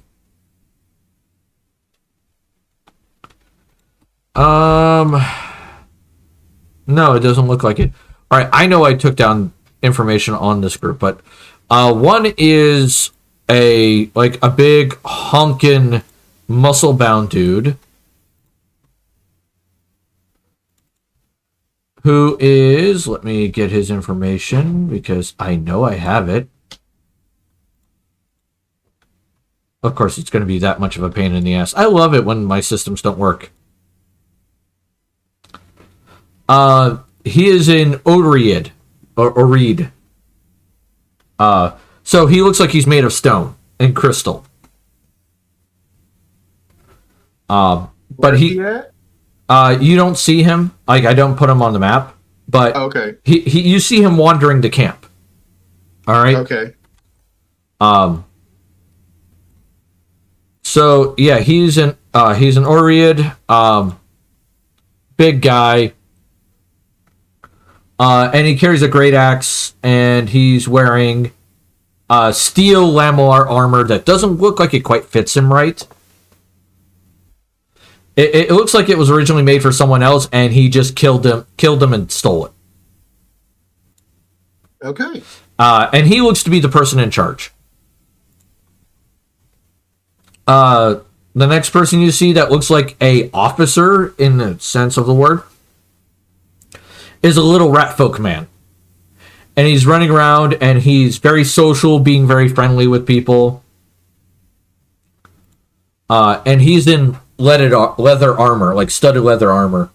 And he's mostly trying to keep everybody from stabbing the leader whenever the leader goes off on them. Like, so the leader makes a decision, kind of pisses people off, and he just cools their heels about it. Okay. All right. So that's kind of like what he's doing. The third person is someone who's like constantly covered up. You could tell it's some sort of woman because you could see the figure of her. But she keeps like a hood up. She keeps her face covered.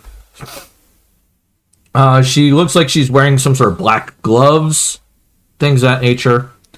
And give me a perception check. Do I get anything for altitude? No, actually, it would make it more difficult. But with a natural fucking 20, you will notice something. And give me a moment. I will send you a picture. You are to describe this with your own goddamn words. Got it? This is going to be fun. Oh, yeah. I was just thinking as like, dude, this sounds like you're giving us a description of a female version of Hedon. Yeah. That might be what I tell you. Oh, yeah. All right, you know what? I don't have the picture anymore, and that is not cool. I thought I kept it, but I might not have done that. And that is annoying. All right, it is a picture of like a yoke. And it looks like some sort of holy symbol, but you can't really see it too well because she keeps it fairly well hidden. But your natural 20 does get sight of it under her like cloak. Okay. All right.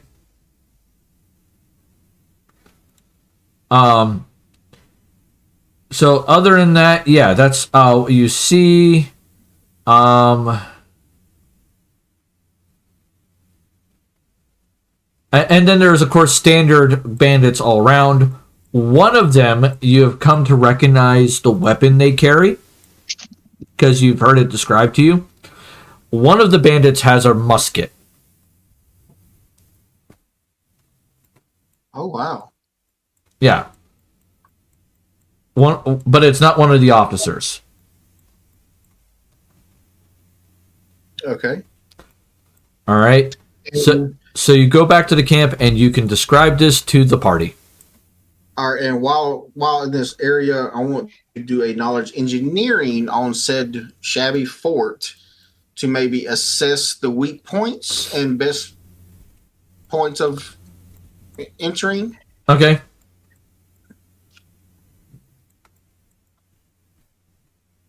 Excellent idea. Yeah. 16. All right. So I am going to state this now. The left side of the map is technically north. You are coming from this side down here is the west side.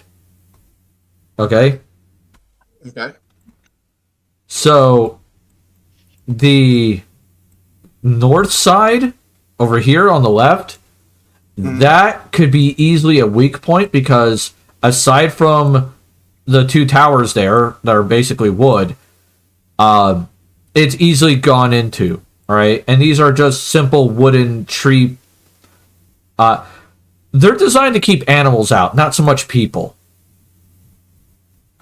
Okay. Like the little tree trunk, like spikes. A human could easily climb on them and not have a problem. A charging animal would have more issue with those. Right. And the walls are only 10 feet tall, with these towers here being 15 foot tall. They're not very tall. The east side is also a interesting entry point. And the south side would not be the advisable side because that's where the cages are. And it's likely that wall section was reinforced to make sure that people couldn't get out. Right. So if you were to make a guess, you would say Probably the east or the north side would be your best bets. Okay. All right. So you go back to the camp with this knowledge, and you can inform the party whatever you want to inform them. For the most part, we'll repeat what you told me, with the added conclusion that I let Rye know that I seen what I assume to be your sister. Although, in a beragged state, she looks okay. She's definitely not dead. Um, I couldn't get entirely close, so I couldn't just speak with her or closely see what her state of affairs is in. Um, Also, point of interest, there's a guy in a cell next to her that looks pretty dangerous because he is chained and manacled from foot to neck. I see. Um, with the size of our party, my idea slash suggestion would be having, say, 4 out of the 7 come in from the north, and then 3 out of the 7 from the east. Kind of use the bigger one, because once you start going in or climbing the walls, or if they see you before you get to the wall, that will grab their attention, and maybe the 3 can easier access from the east to get in, um, and then kind of wing it from there versus, full-fledged combat or a little combat, get the sister. Um, I'm kind of interested in the big burly guy because he looks dangerous, and then get out.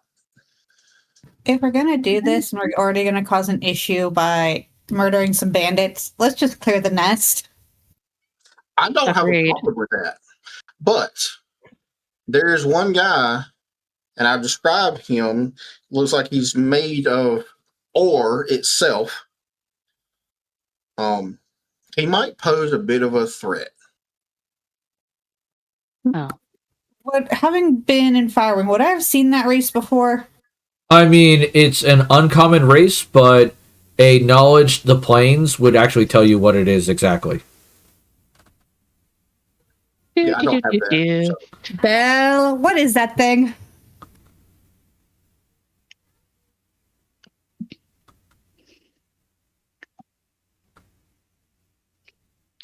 It's an Oread. It's basically someone whose ancestry was tied to the plane of Earth. Yes, well, apparently somebody in the family fucked a rock, and now it's about time we return it to its origins.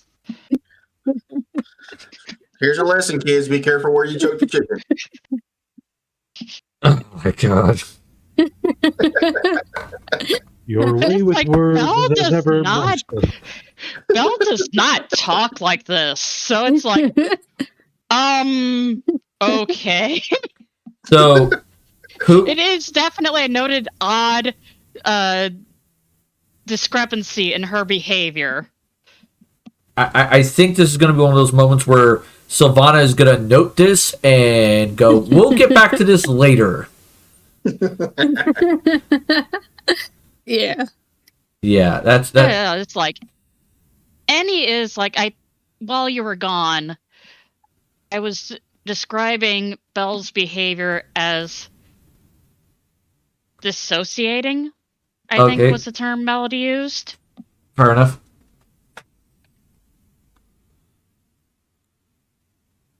So she's still reacting and everything. It's just that she's definitely not entirely engaged with what's immediately happening. That's fair. Sorry, I'm fixing myself because I just realized there's not enough space while we're talking. And we still have time before we get there. That reminds me. I will turn to Rai and remark, do your people have any specific rules on the dead? Like, I'm not trying to imply our people would do anything to a dead body. I'm simply wanting to make sure we don't unintentionally aggravate the local religious population by treating the dead in a way that they would find highly disrespectful. Not really. These are bandits, so they really don't care. Yes. In the rules that we've been given, there is more than one mention of criminals not getting proper burials. Yeah. I Yeah. will turn to my dear V and remark, V, a moment if you would. I have an idea. All right, sweetheart, tell me more. I'll walk off with V and remark, so I'm thinking Hidan is getting quite lonely. How about we try to secure someone from the bandit camp to essentially be his friend, so to speak? Would you willingly be friends with a bandit? No, but what about the reformed bandits?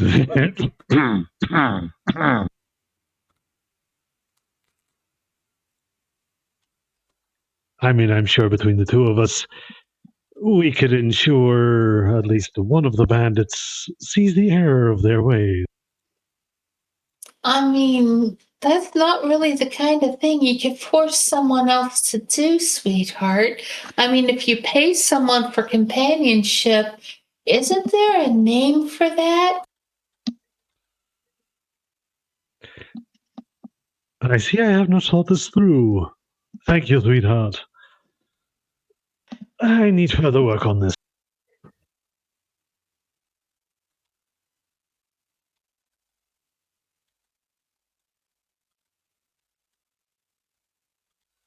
All right. So, here's the first question. Who is going to, let's discuss tactics here. Who is in Team 1, which is to the north, which is the left side of the map? And who is Team 2, which is the east, which is the top side of the map? I'll go team two because I am healer, so I can, if sister's in bad shape, I can prop sister until we can get her out.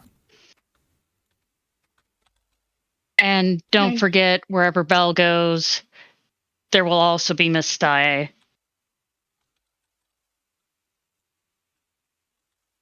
I guess Roy will be team two because he wants to get to his sister as soon as possible. Okay, so now let's all keep in mind, okay, Team 1 coming from the north, you're gonna gather the attention of the encampment. Team 2, although may have combat capabilities, needs to be, more of the unattentioned group. Yeah, Team 1 to grab all of the attention. But what if we don't come in looking like fighters? Because my darling husband and I can come in looking. I'm a bard, so I can come in playing my instrument and singing, and my husband can dance, and we can make it look like we're just wandering, trying to find some place to earn some coin, and then everyone else can sneak in. My dear, I love your beautiful mind. And I even know a few lyrics we could go with. Do a little dance. Get down tonight.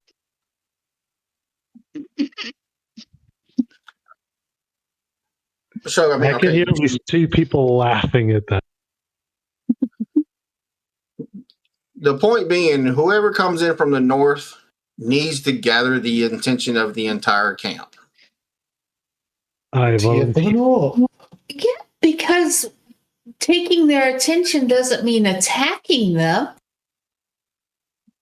Well, to be honest, you come in, singing and dancing, that will gather attention, true enough.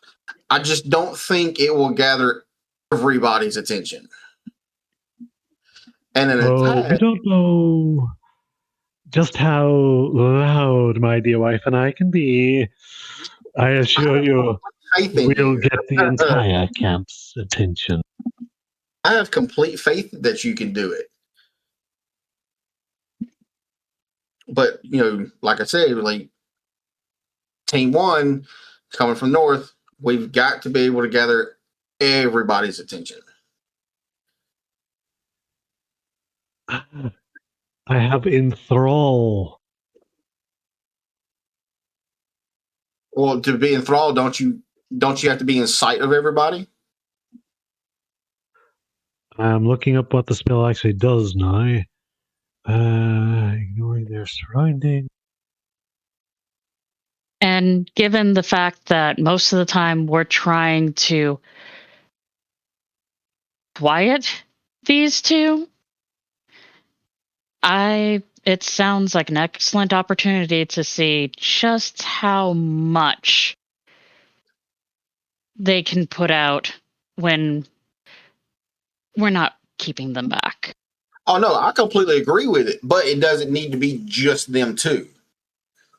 Oh, is like I have no intention on being subtle myself.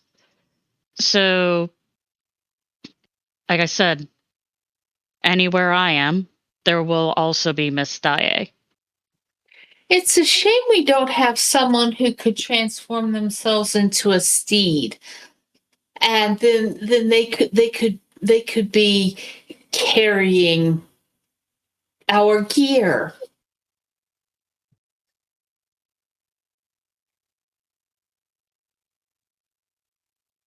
Sylvana's gonna look around and go, I can't do that, I'm sorry. So and this is just my opinion, okay? But I think everybody should be in group one from the north.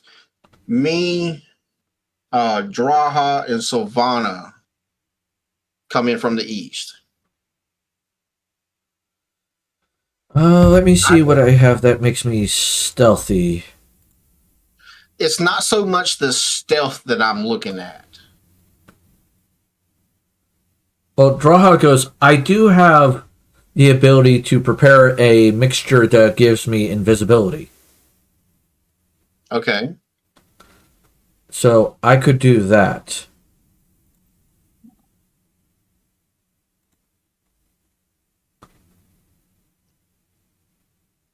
What do you think, Draha? Sounds good to me. And what are we waiting for? And I say that because I'm looking at everybody's capabilities. I do want to unleash, and I mean unbridled unleash, the Inquisitors. I mean the Questers.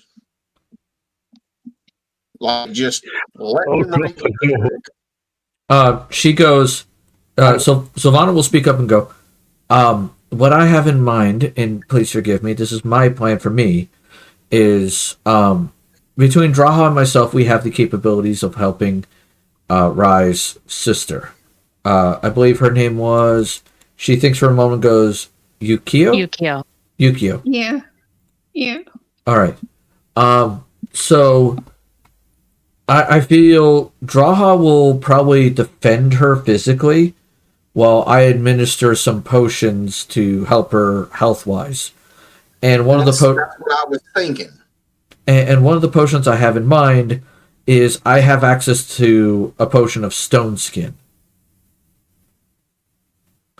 And if the person next to his sister is another person that they kidnapped to do who only knows what, we may be able to get the chains off and let them free if they're as big as you implied. Indeed. Yeah, I kind of want to do that. It's an extra distraction, I guess you could say. And I do have the ability to give myself the ability to communicate. If Indeed. he needs to be spoken to. Also, Draha, I do have the spell Enlarge Person. So that might be helpful for you as a defender. Yes. Oh, Because Mr. Kabonk would like to do some bonking. Indeed. Let's see, that won't be needed. I'll give that one. She goes, I will also, let's see, what other spells can I prepare? I will go with, True Strike, I think would be useful for you, as well as the spell Shield. I can provide all of those. Thank you. Sorry, I'm trying to wrangle our kids into going to sleep, and we've got one that's being a pain in the ass. That's fine. All right, so it's looking like, let me grab Sylvana. Oh, yep, move her up there. Sylvana's up there, Draha's up there, and Hedon is up there. And then Rai.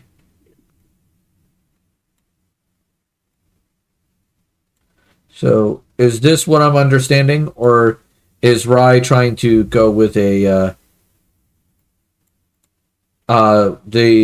east side, not the north side? I mean, whatever. It's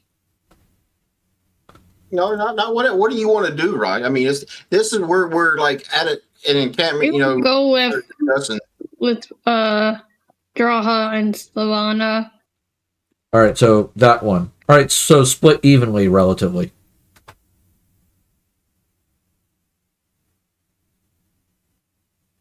Okay. Pretty much, yeah. Yeah. All right. So, the next game, which is in 2 weeks. All right, so that will be the 14th. We will actually have this combat situation occur. All right, you guys get to fight something. Yay! Stab all around.